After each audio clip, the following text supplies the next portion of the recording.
సోదరుల రైట్ గా అది ఈ ఒకటి రెండు వేయన్నా లేకపోతే రోమన్ అంకెలు వేయాలా అనేది ఒక చర్చ జరుగుతూ ఉంది. అయితే అభ్యర్థులందరూ నిలబడ్డ అభ్యర్థులందరూ ఒప్పుకుంటే రోమన్ అంకెలు యాక్సెప్ట్ చేస్తారు.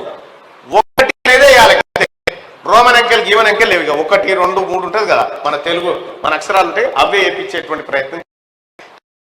యూత్ కాంగ్రెస్ పాత్రను యూత్ కాంగ్రెస్ సేవలను కంప్లీట్ గా వినియోగించుకుంటాం. యూత్ కాంగ్రెస్ తీర్మానాలను సపరేట్ గా పనిచేస్తానని చెప్పి హామీ ఇస్తా ఉన్నా.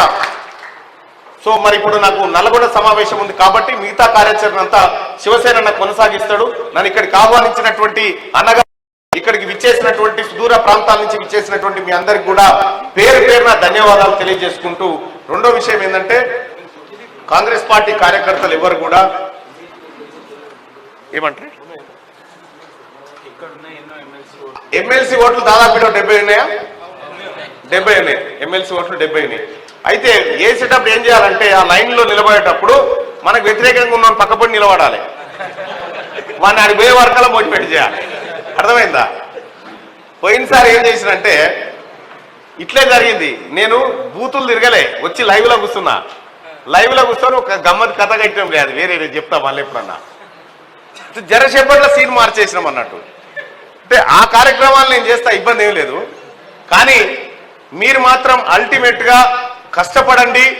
నా దగ్గరికి ఏ పని ఉన్నా శివసేన పంపించిందని ఒక మాట చెప్పండి, ఖచ్చితంగా మీకు 100% పనిచేసి పెట్టడానికి నేను సిద్ధంగా ఉన్నానని చెప్పి తెలియజేస్తా ఉన్నా. ఇక ఈ ఎల్లుండి అంటే 3 తారీఖు రోజు మధ్యాహ్నం 2 గంటలకు నామినేషన్ కార్యక్రమం ఉంది. యూత్ కాంగ్రెస్ ఈ నామినేషన్ కార్యక్రమాన్ని ముందుంచి నడపాలని చెప్పి మీ అందరినీ ఆహ్వానిస్తా ఉన్నా.